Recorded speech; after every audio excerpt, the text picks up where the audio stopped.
Welcome to note class. Hi friends, இன்னைக்கு என்ன topic பார்க்க போறோம்னு பார்த்தீங்கன்னா, தென்னிந்திய அரசர்கள்லேருந்து பார்ட் 2 வீடியோ வந்து பார்க்கலாம். ஸோ பார்ட் 1 வீடியோவில் வந்து நான் பல்லவ மன்னர்களை பற்றி பொதுவான சிறப்பம்சம், அவங்க ஆட்சி முறை, அவங்களோட கலை, கட்டடக்கலை இதெல்லாம் வந்து சொல்லியிருப்பேன். ஸோ பார்ட் 2ல் ஒவ்வொரு பல்லவ மன்னர்களை பற்றி இன்டெப்டாக வந்து நம்ம படிக்கலாம். ஸோ வீடியோ பார்க்குறதுக்கு முன்னாடி நம்ம சேனலை யாராவது சப்ஸ்கிரைப் பண்ணாமல் வீடியோ பார்த்துட்டு இருக்கீங்கன்னா சப்ஸ்கிரைப் பண்ணிவிட்டு வீடியோ பாருங்கள். அப்போ தான் நம்ம போடுற வீடியோ உங்களுக்கு உடனே நோட்டிஃபிகேஷனாக வரும். ஸோ உங்கள் ஃப்ரெண்ட்ஸ் அண்ட் ஃபேமிலிஸில் யாராவது டிஎன்பிசி ரிலேட்டடாக படிக்கிறாங்கன்னா நம்மளோட வீடியோவை ஷேர் பண்ணுங்கள், அவங்களும் படிக்கட்டும். ஸோ இந்த வீடியோட பிடிஎஃப் உங்களுக்கு வேணும்னு நினச்சிங்கன்னா கீழே டிஸ்கிரிப்ஷனில் வைக்கிறேன். ஒரு டைம் வீடியோ ஃபுல்லாக வாட்ச் பண்ணிவிட்டு நான் என்ன சொல்ல வரேன் அப்படிங்கிறத கண்டென்ட்டை நீங்கள் கேட்டுட்டு அதுக்கப்புறம் நீங்கள் பிடிஎஃப் டவுன்லோட் பண்ணி யூஸ் பண்ணுங்கள். அப்போ தான் உங்களுக்கு வந்து கிளியராக புரியும். நீங்கள் டேரெக்டாக பிடிஎஃப் எடுத்து ஓப்பன் பண்ணி பார்த்தீங்கன்னா நான் ஃபுல்லாக ஷார்ட்கட்டில் தான் எழுதியிருப்பேன். ஸோ உங்களுக்கு வந்து ஈஸியாக அவ்வளோக்கு அண்டர்ஸ்டாண்ட் ஆகாது. ஸோ ஒரு டாபிக் நம்ம நடத்தும் போது அதை பற்றினா பேசிக்காக ஒரு ஃப்ளோ சார்ட் வந்து கிரியேட் பண்ணுவோம். ஸோ அந்த மாதிரி இதில் பல்லவ மன்னர்களில் 2 கேட்டகரியில் உங்களுக்கு ஃப்ளோ சார்ட் வரும். ஒன்று முற்கால பல்லவர்கள் அப்படிங்கிறவங்கள பற்றி ஃப்ளோ சார்ட்டும், பிற்கால பல்லவர்களை பற்றி ஃப்ளோ சார்ட்டும் நான் எடுத்திருக்கேன். ஸோ முற்கால பல்லவர்கள் பார்த்தீங்கன்னா கிபி 250 to 550 காலகட்டம் வரையும் ஆட்சி பண்ணியிருப்பாங்க. ஸோ இந்த முற்கால பல்லவர்களில் சிறப்பானவங்க யாருன்னு பார்த்தீங்கன்னா சிவஸ்கந்தவர்மன் அப்படிங்கிறவரும் விஜய் ஸ்கந்தவர்மன் அப்படிங்கிறவங்க தான் ஃபேமஸாக சொல்கிறாங்க. ஸோ இவங்களோட காலகட்டம் வந்து எந்த காலத்தில் ஆட்சி பண்ணியிருப்பாங்கன்னா 250 to 350 காலகட்டம் வரையும் இவங்க ஆட்சி பண்ணியிருப்பாங்க. ஸோ இவங்களுக்கு அடுத்து யார் ஆட்சி பண்ணியிருப்பாங்கன்னு பார்த்தீங்கன்னா கடைசியாக உங்களுக்கு விஷ்ணு கோபன் அப்படிங்கிறவங்க ஆட்சி பண்ணியிருப்பாங்க. இவங்களோட காலம் பார்த்தீங்கன்னா 350 to 550 வரையும் ஆட்சி பண்ணியிருப்பாங்க.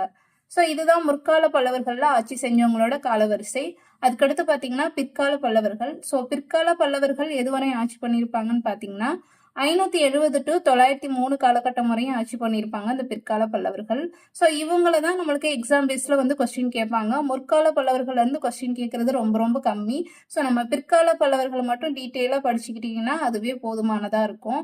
ஸோ ஃபஸ்ட்டு பார்க்கலாம். பிற்கால பல்லவர்களில் ஃபர்ஸ்ட் அரசர் யார் வருவாங்கன்னு பார்த்தீங்கன்னா சிம்ம விஷ்ணு. ஸோ இவரோட காலகட்டம் பார்த்தீங்கன்னா 570 to 600 காலகட்டம் வரையும் ஆட்சி பண்ணியிருப்பாங்க. அதுக்கு அடுத்து ஆட்சி பண்ணவங்க யாருன்னு பார்த்தீங்கன்னா சிம்ம விஷ்ணுவோட பையன் முதலாம் மகேந்திரவர்மன் ஆட்சி பண்ணியிருப்பாரு. ஸோ இவரோட காலம் பார்த்தீங்கன்னா 600 to 630 காலம் கட்டம் வரையும் ஆட்சி பண்ணியிருப்பாங்க. ஸோ அதுக்கடுத்து பார்த்தீங்கன்னா இவங்களோட பையன் முதலாம் நரசிம்மவர்மன். ஸோ இவங்க வந்து 630 to 668 காலம் வரையும் ஆட்சி பண்ணியிருப்பாங்க. அதுக்கடுத்து பார்த்தீங்கன்னா 2ஆம் மகேந்திரவர்மன். ஸோ இவரோட ஆட்சி காலம் பார்த்தீங்கன்னா 668 to 670 வரையும் ஆட்சி பண்ணியிருப்பாங்க. ஸோ 2ஆம் மகேந்திரவர்மனோட பையன் தான் முதலாம் பரமேஸ்வரன். ஸோ இவங்க வந்து பார்த்தீங்கன்னா 670 to 691 வரையும் ஆட்சி பண்ணியிருப்பாங்க. ஸோ உங்களுக்கு பல்லவ மன்னர்கள் பார்த்தீங்கன்னா உங்களுக்கு வம்சாவளியாக தான் ஆட்சி பண்ணியிருப்பாங்க. ஸோ அவங்களுக்கு அடுத்த பையன் அவங்களோட பையன் அந்த மாதிரி தான் ஆட்சி பண்ணியிருப்பாங்க. அதுக்கடுத்து பார்த்தீங்கன்னா 2ஆம் நரசிம்மவர்மன். ஸோ இவரோட காலம் பார்த்தீங்கன்னா 695 to 722 காலகட்டம் வரையும் ஆட்சி பண்ணியிருப்பாங்க. ஸோ இவருக்கு இன்னொரு பேர் சொல்லுவாங்க. என்ன பேர்னு பார்த்தீங்கன்னா ராஜசிம்மன் அப்படிங்கிற பேரில் வந்து இவர் அழைக்கப்படுறாரு. ஸோ இதுக்கு முன்னாடி பார்த்தீங்கன்னா முதலாம் பரமேஸ்வரன் பார்த்தோம். அதுக்கடுத்து பார்த்தீங்கன்னா 2ஆம் பரமேஸ்வரன், அதாவது தன்னோட தாத்தா பேரையே வச்சிருப்பாங்க. ஸோ இந்த உறவு முறைகளை நீங்கள் கிளியராக படிச்சிட்டிங்கனாவே போதும். இதுலேருந்து வர 1 or 2 கொஸ்டின்ஸ் வந்து ஈஸியாக உங்களால் போட முடியும். ஸோ யாருக்கு அடுத்து யார் அப்படிங்கிறது உங்களுக்கு கன்ஃபியூஸ் ஆகும். ஸோ இந்த மாதிரி நீங்கள் ஃப்ளோ சார்ட் மாதிரி எழுதி வச்சு டெய்லி ஒரு டைம் ரீட் பண்ணால் போதும். உங்களுக்கு வந்து அது வந்து மறக்கவே மறக்காது. ஸோ 2ஆம் பரமேஸ்வரன் பார்த்தீங்கன்னா 728 to 731 காலகட்டம் வரையும் ஆட்சி பண்ணியிருப்பாங்க. ஸோ இவங்களுக்கு அடுத்து யார் ஆட்சி பண்ணுறாங்கன்னு பார்த்தீங்கன்னா 2ஆம் நந்திவர்மன். ஸோ இவங்களோட காலம் பார்த்தீங்கன்னா 731 to 796 வரையும் ஆட்சி பண்ணியிருப்பாங்க. ஸோ இது வரையும் தான் பிற்கால பல்லவர்கள் ஆட்சி வந்து சிறப்பாக இருந்துச்சு அப்படிங்கிற மாதிரி சொல்கிறாங்க. இதுக்கப்புறம் ஆட்சி பண்ண எல்லாரும் திறமையற்ற ஆட்சியாளர்களாக தான் இருந்தாங்க அப்படிங்கிற மாதிரி நம்மளுக்கு புக்கில் கொடுக்குறாங்க. ஸோ 796 to 885 காலகட்டம் வரையும் திறமையற்ற அரசர்களின் ஆட்சி தான் வந்து நிறுவுச்சு அப்படிங்கிற மாதிரி சொல்றாங்க. ஸோ கடைசியா பல்லவ மன்னர்களே கடைசியா நம்மளுக்கு யார் ஆட்சி பண்ணியிருப்பாங்கன்னு பார்த்தீங்கன்னா அபராஜித்தன் அப்படிங்கிறவர் தான் ஆட்சி பண்ணியிருப்பாரு. ஸோ இவரோட காலம் பார்த்தீங்கன்னா 885 to 903 வரையும் ஆட்சி பண்ணியிருப்பாரு. ஸோ அதுக்கடுத்து பார்த்தீங்கன்னா பட்டயம். ஸோ ஒரு காலகட்டத்திலையும் பட்டயம் வந்து எழுதியிருப்பாங்க. அதில் முற்கால பல்லவர்கள் பட்டயம் எந்த லாங்குவேஜில் இருந்துச்சுன்னு பார்த்தீங்கன்னா பிராகிருத மொழியில இருந்து இருந்துச்சு. இடைக்கால பல்லவர்களோட பட்டயம் எந்த மொழியில இருந்துச்சுன்னு பார்த்தீங்கன்னா வடமொழியில இருந்துச்சு. பிற்கால பல்லவர்களுக்கு தான் உங்களுக்கு வடமொழியும் தமிழும் இருந்துச்சு அப்படிங்கிற மாதிரி சொல்கிறாங்க. ஸோ இந்த பாயிண்ட் வந்து நான் உங்களுக்கு ப்ரீவியஸ் வீடியோலேயே சொல்லியிருப்பேன். நோட் பண்ணாதவங்க நோட் பண்ணி வச்சு படிங்க. ஸோ அதுக்கடுத்து பார்த்தீங்கன்னா நம்ம பிற்கால பல்லவர்கள் மட்டும் படித்தா போதும். ஸோ பிற்கால பல்லவர்களில் ஃபஸ்ட்டு யார் நம்மளுக்கு வருவாங்கன்னு பார்த்தீங்கன்னா சிம்ம விஷ்ணு. ஸோ சிம்ம விஷ்ணுவோட ஆட்சி 570 to 600 காலகட்டம் வரையும் ஆட்சி பண்ணியிருப்பாங்க. சிம்ம விஷ்ணுவோட தந்தை யாருன்னு பார்த்தீங்கன்னா 2ஆம் சிம்மவர்மன் அப்படிங்கிற மாதிரி சொல்கிறாங்க. ஸோ இந்த சிம்ம விஷ்ணு ஃபேமஸாக என்ன பண்ணியிருப்பாருன்னா களப்பிரர்களை அழித்து வலுவான அரசை வந்து உருவாக்கியிருப்பார், பல்லவ அரசை. ஸோ இவர் வந்து எந்த அளவு வந்து இவங்களோட அரசை வந்து நிறுவியிருப்பார்னு பார்த்தீங்கன்னா வடக்கு சைடில் ஆந்திரத்தில் விஷ்ணுகுண்டு அப்படிங்கிற இடத்துல இருந்து தெற்கு சைடில் காவேரி வரையும் உங்களோட ஆட்சி எல்லையை வந்து இவர் வந்து உருவாக்கியிருப்பாரு. ஸோ இவரோட இன்னொரு சிறப்பு என்னன்னு பார்த்தீங்கன்னா இவர் அவனி சிம்மன் அப்படிங்கிற பேரில் வந்து புகழப்படுறாரு. ஸோ அவனி சிம்மன் அப்படின்னா என்ன அர்த்தம்னு பார்த்தீங்கன்னா உலகின் சிங்கம் அப்படிங்கிற மாதிரி அழைக்கிறாங்க. ஸோ உங்களுக்கு இது ப்ரீவியஸ் இயர் கொஸ்டின். ஸோ உலகின் சிங்கம் என அழைக்கப்படுறது யாருன்னு பார்த்தீங்கன்னா சிம்ம விஷ்ணு அப்படிங்கிற மாதிரி நம்ம சொல்லணும். ஸோ அதுக்கடுத்து இவரோட பையன் 1ஆம் மகேந்திரவர்மன். ஸோ இவங்களோட காலம் பார்த்தீங்கன்னா கிபி 600 to 630 வரையும் ஆட்சி பண்ணியிருப்பாங்க. ஸோ சாளுக்கிய அரசர் 2ஆம் புலிகேசி. ஸோ இவர் கூட வந்து இவர் ஃபைட் பண்ணுறாரு. எந்த இடத்துல நடக்குதுன்னு பார்த்தீங்கன்னா அந்த சண்டை புன்னனூர் அப்படிங்கிற இடத்துல வந்து நடக்குது. ஸோ இதில் மகேந்திரவர்மன் தோத்துடுறாரு, 2ஆம் புலிகேசி வந்து வின் பண்ணிடுறாரு. ஸோ ஸ்டார்டிங்கில் பார்த்தீங்கன்னா சமண சமயம் வந்து இவர் ஃபாலோ பண்ணிட்டு இருந்ததா சொல்கிறாங்க. பின்னால் அப்பர் அப்படிங்கிறவரை பார்த்து இவர் வந்து சைவ சமயத்துக்கு வந்து மாறினதா சொல்கிறாங்க. ஸோ அது மட்டும் இல்லாமல் திருவடி அப்படிங்கிற இடத்துல வந்து சிவாலயம் வந்து கட்டுறாரு. அதுக்கடுத்து பார்த்தீங்கன்னா அவருக்கு சிறப்பு பெயர்கள் சொல்கிறாங்க. ஸோ அது என்னென்னு பார்த்தீங்கன்னா குணபாரன், சத்தியசந்தன், கேத்தாக்காரி அப்படின்னா என்ன அர்த்தம்னு பார்த்தீங்கன்னா கோயில்களை கட்டுபவர் அப்படிங்கிறது தான் அந்த பேருக்கான அர்த்தம். அதுக்கடுத்து பார்த்தீங்கன்னா சித்திரக்கார புலி. ஸோ இந்த நேம் வந்து உங்களுக்கு அடிக்கடி கேட்பாங்க, இதை நோட் பண்ணி வச்சு படிங்க. ஸோ சித்திரக்கார புலின்னு அழைக்கப்படுறது யாருன்னு பார்த்தீங்கன்னா 1ஆம் மகேந்திரவர்மன். அதுக்கடுத்து பார்த்தீங்கன்னா விசித்திர சித்தன். அதுக்கடுத்து பார்த்தீங்கன்னா சங்கிரரணஜதி. அதுக்கடுத்து மத்த விலாசன் அப்படிங்கிற பேர்லலாம் அழைக்கப்படுறாங்க. ஸோ உங்களுக்கு இந்த பேரெல்லாம் எதனால இந்த பேரில் அவர் அழைக்கப்படுறாருன்னு பார்த்தீங்கன்னா அவர் கட்டிடக்கலை, இசைக்கலை, ஓவியத்து மேலே உள்ள ஆர்வத்தினால இவருக்கு இந்த பேர் வந்து வழங்கப்பட்டது அப்படிங்கிற மாதிரி சொல்கிறாங்க. ஸோ அது மட்டும் இல்லாமல் மகேந்திரமங்கலம், மகேந்திரவாடி அப்படிங்கிற 2 புதிய நகரை வந்து இவர் வந்து உருவாக்குறாரு. ஸோ ஃபஸ்ட்டு இவர் தான் பிரம்மா, விஷ்ணு, சிவன் அவங்களுக்கு வந்து கோயில் வந்து அமைக்கிறாரு. ஸோ அது மட்டும் இல்லாமல் மத்த விலாச பிரகடனம் அப்படிங்கிற வடமொழி நூலை வந்து இயற்றுறாரு. ஸோ இவர் காலத்தில் தான் குடுமியான் மலை இசை கல்வெட்டு வந்து இருந்ததாக வந்து குறிப்பிடுறாங்க. ஸோ அதுக்கடுத்து பார்த்தீங்கன்னா அவரோட பையன் 1ஆம் நரசிம்மவர்மன். ஸோ இவரோட ஆட்சி காலம் பார்த்தீங்கன்னா 630 to 668 வரையும் ஆட்சி பண்ணியிருப்பாரு. ஸோ மாமல்லன் அப்படிங்கிற சிறப்பு பெயரால் அழைக்கப்படுறது யாருன்னு பார்த்தீங்கன்னா நம்மளோட 1ஆம் நரசிம்மவர்மன் தான். ஸோ மாமல்லன் அப்படின்னா என்ன அர்த்தம்னு பார்த்தீங்கன்னா மற்போரில் சிறந்தவர் அப்படிங்கிற மாதிரி சொல்கிறாங்க.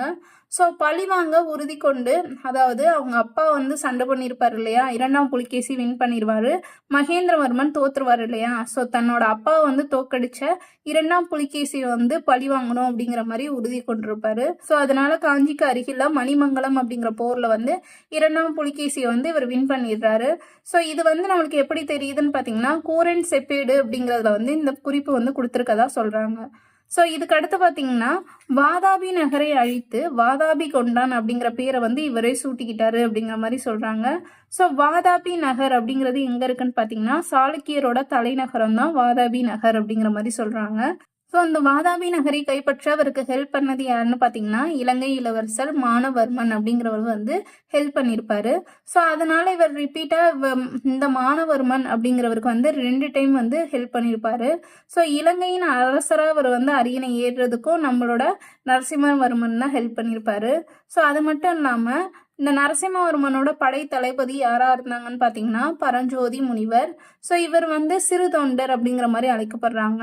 ஸோ வந்து வாதாபி அரசை வெற்றி பெற்றதுக்கப்புறம் இவர் என்ன பண்ணுறாருன்னா சிவபக்தராக மாறிட்டாரு அப்படிங்கிற மாதிரி பெரிய புராணம் சொல்லுது அப்படிங்கிற மாதிரி சொல்கிறாங்க. ஸோ அது மட்டும் இல்லாமல் சைவ மதத்தில் மாறி பல குடைவரை கோயில்களை வந்து இவர் எழுப்பியிருக்காரு அப்படிங்கிற மாதிரி சொல்கிறாங்க. ஸோ இவரோட காலகட்டத்தில் தான் யுவான் சாங் வந்து காஞ்சிக்கு வருகை தந்தார் அப்படிங்கிற மாதிரி குறிப்பிடுறாங்க. ஸோ மாமல்லபுரத்தை நிறுவினது யாருன்னு பார்த்தீங்கன்னா நம்மளோட 1ஆம் நரசிம்மவர்மன் தான். ஸோ இவர் காலகட்டத்தில் வந்து யுவான் சாங் வந்து சில கூற்று வந்து சொல்லியிருப்பாரு, அது என்னென்னு பார்க்கலாம். ஸோ காஞ்சி வந்து 6 மைல் வந்து சுற்றளவை கொண்டது அப்படிங்கிற மாதிரி குறிப்பிட்டுறாரு. அது மட்டும் இல்லாமல் 100 புத்த மடங்கள் இருந்ததாகவும் பல சமண கோவில்கள் வந்து இருந்ததாகவும் அவர் வந்து சொல்லியிருக்காரு. ஸோ அது மட்டும் இல்லாமல் 10,000 புத்த சமய துறவிகள் அந்த புத்த மடத்தில் வாழ்ந்தாங்க அப்படிங்கிற மாதிரி சொல்கிறாங்க. ஸோ அது மட்டும் இல்லாமல் தென்னிந்தியாவிலேயே மிக சிறந்த கல்வி மையம் காஞ்சி தான் அப்படிங்கிற மாதிரி குறிப்பிடுறாங்க. ஸோ காஞ்சியில் வாழ்ந்த வட இந்திய புலவர் யாருன்னு பார்த்தீங்கன்னா தண்டி அப்படிங்கிற மாதிரி குறிப்பிடுறாரு. ஸோ இதுதான் யுவான் சாங் கூற்று வந்து சொல்லியிருக்காரு அவரோட குறிப்பில். ஸோ அதுக்கடுத்து பார்த்தீங்கன்னா இரண்டாம் மகேந்திரவர்மன் வந்து ஆட்சி பண்ணுவாங்க. ஸோ அந்த அளவு டீட்டெயில் எதுவும் இல்லை. ஸோ இவங்களுக்கு அடுத்து யார் ஆட்சி பண்ணுவாங்கன்னு பார்த்தீங்கன்னா முதலாம் பரமேஸ்வர்மன். ஸோ இவங்க வந்து என்ன பண்ணுறாங்கன்னா சாளுக்கிய அரசர் விக்ரமாதித்யனோட ஃபைட் பண்ணுறாங்க. ஸோ இவங்களுக்கு ஹெல்ப்பாக கங்கர் மற்றும் பாண்டியர்கள் வந்து ஹெல்ப் பண்ணதா சொல்கிறாங்க.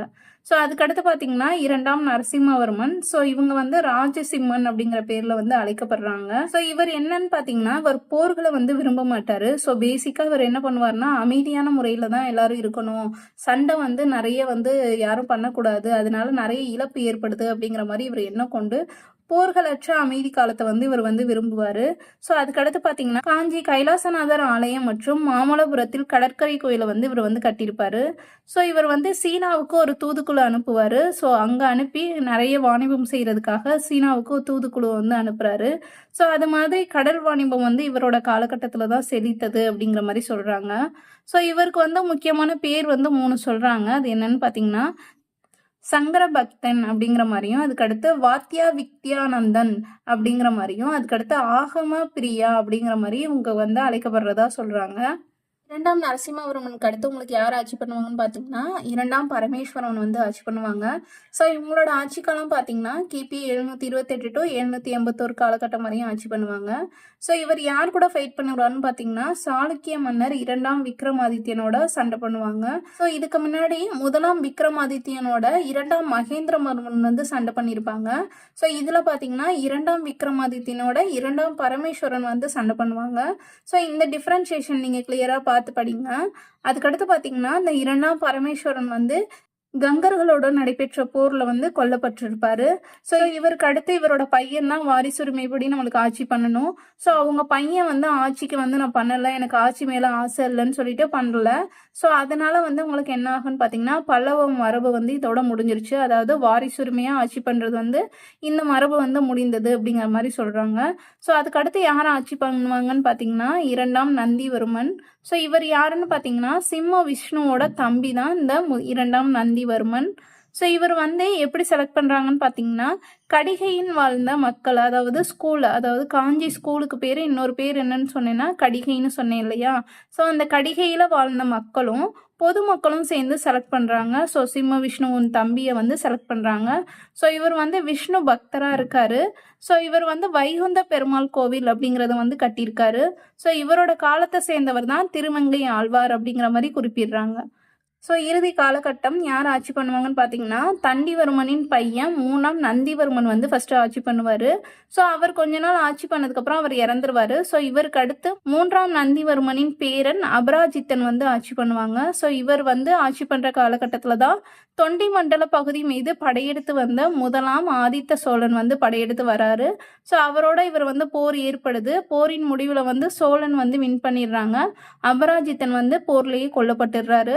இதோட பல்லவர் ஆட்சி வந்து உங்களுக்கு ஃபினிஷ் ஆச்சு. பல்லவர்கள் ஆட்சிக்கு அப்புறம் சோழர் ஆட்சி தான் உங்களுக்கு ஆரம்பிக்குது. ஸோ சோழர் ஆட்சியை ஆரம்பிச்சு வைக்கிறது யாருன்னு பார்த்தீங்கன்னா ஆதித்த சோழன் தான். ஸோ சோழர்கள் மற்றும் பாண்டியர்களை பற்றி நம்ம பார்ட் 3 வீடியோவில் பார்க்கலாம். ஸோ இந்த வீடியோ உங்கள் எல்லாருக்கும் பிடிச்சிருந்துச்சுன்னா மறக்காமல் லைக் பண்ணுங்கள், சப்ஸ்கிரைப் பண்ணுங்கள். உங்கள் ஃப்ரெண்ட்ஸ் அண்ட் ஃபேமிலிஸில் யாராவது டிஎன்பிஎஸ்சி ரிலேட்டடான எக்ஸாமுக்கு ப்ரிப்பேர் பண்ணுறாங்கன்னா நம்மளோட வீடியோவை ஷேர் பண்ணுங்கள். ஸோ இந்த பிடிஎஃப் உங்களுக்கு வேணும்னா கீழே டிஸ்கிரிப்ஷனில் வைக்கிறேன். கண்டிப்பாக சப்ஸ்கிரைப் பண்ணிவிட்டு ஓப்பன் பண்ணி பாருங்கள். சப்ஸ்கிரைப் பண்ணாமல் ஓப்பன் பண்ணிங்கன்னா கம்பல்சரி ஓப்பன் ஆகாது. தேங்க்யூ.